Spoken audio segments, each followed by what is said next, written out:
Good afternoon, everyone. Here to talk about Afritin mining, and we're calling ourselves the African Tin Champion.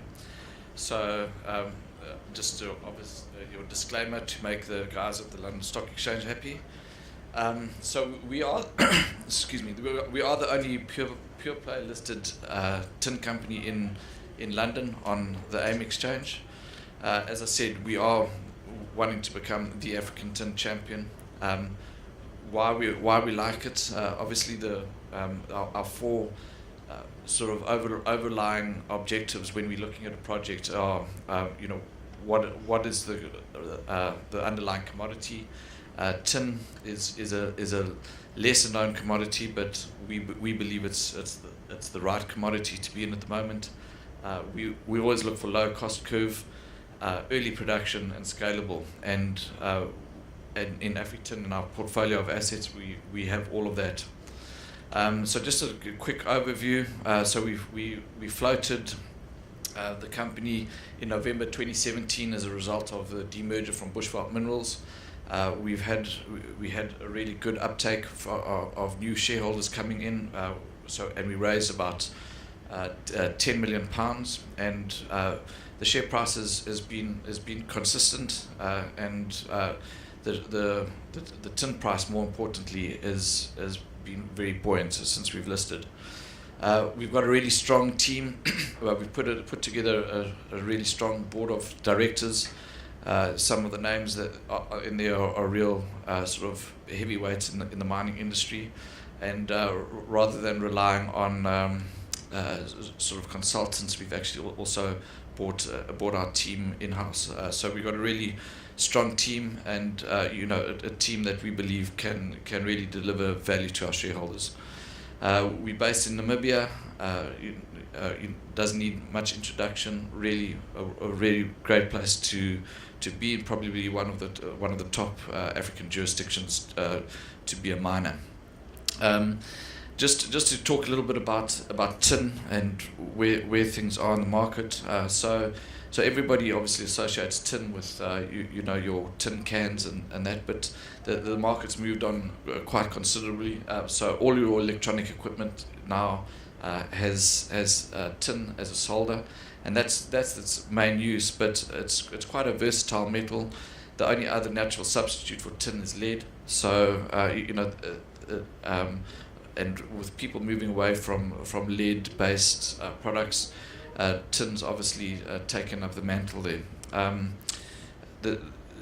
Onto the supply side, so a large part of the tin market gets its supply from China.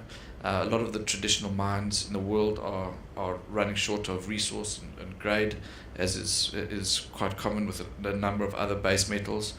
And we're seeing this consistent supply deficit on a yearly basis, and there's no new projects of significant scale that can meet this supply, and the ones that are in testing jurisdictions like Myanmar and the DRC. But what really excites us is about the future uses of tin in new technology. So there's MIT were contracted by Rio Tinto to see which of the metals are the ones that are going to be most impacted by the new technology, and by far and amongst most of them was tin, as you can see in the graph. But your sort of touch screens, contain tin. So we see it as a pivotal metal for the future. So onto our projects.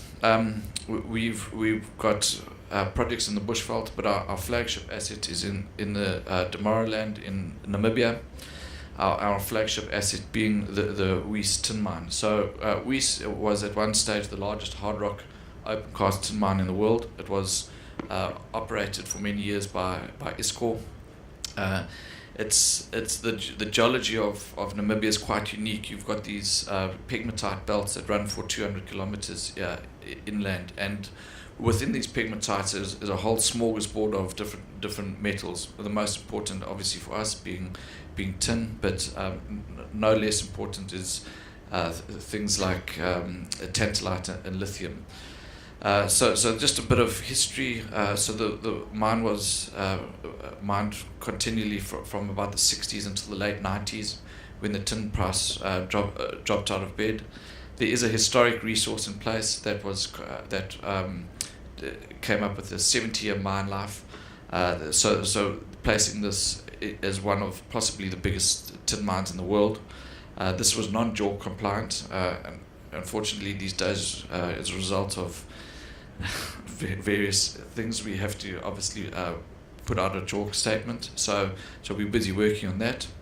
But as you can see, it's a huge area.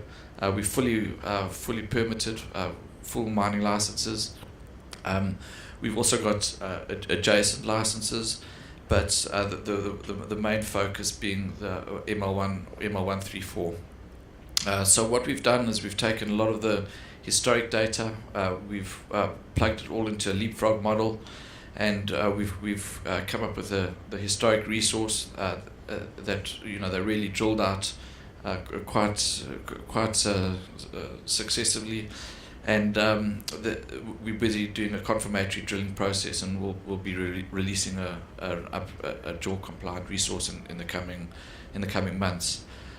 So our development strategy, we've got a two-phase development strategy. What we so those phases are the mining phases, not the development strategy. But essentially, we want to get into early production. So we're building a commercial scale pilot plant that will begin operations at the end of March, and then at the same time confirm the JORC compliant resource. The reason why we are going on this phased approach is we want early cash flows, and we want to take advantage of the market fundamentals for tin. Then following that, we'll look to do a bankable feasibility study for the phase 2, which will be roughly 6 times bigger than the phase 1 plant. The nice thing about the pegmatites there and the tin that's contained in the pegmatites is that the tin's very coarse, so you're getting really good liberation. So you're getting about an 85% recovery in the 5 mil fraction, which means that you don't have to mill down to a very fine fraction. Obviously, that assists in your lowering your operating costs. So the process that we're using is roughly based on what ISCOR had. The only difference being that we're going to use dense media separation as opposed to jigs. The dense media separation being, in our opinion, much more efficient gravity separation. So there's no chemicals involved. It's all sort of mechanical and all gravity based. So the plant construction is underway. This picture is actually even a little bit old, but we're making huge strides and are looking to get that first concentrate onto the floor in April. So just to reiterate our strategy, phase 1 we largely completed.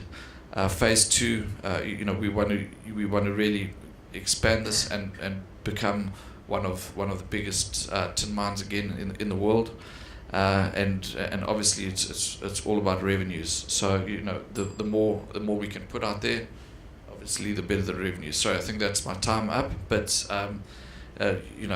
Afritin, the African tin champion, giving you exposure to a major tin asset of global significance.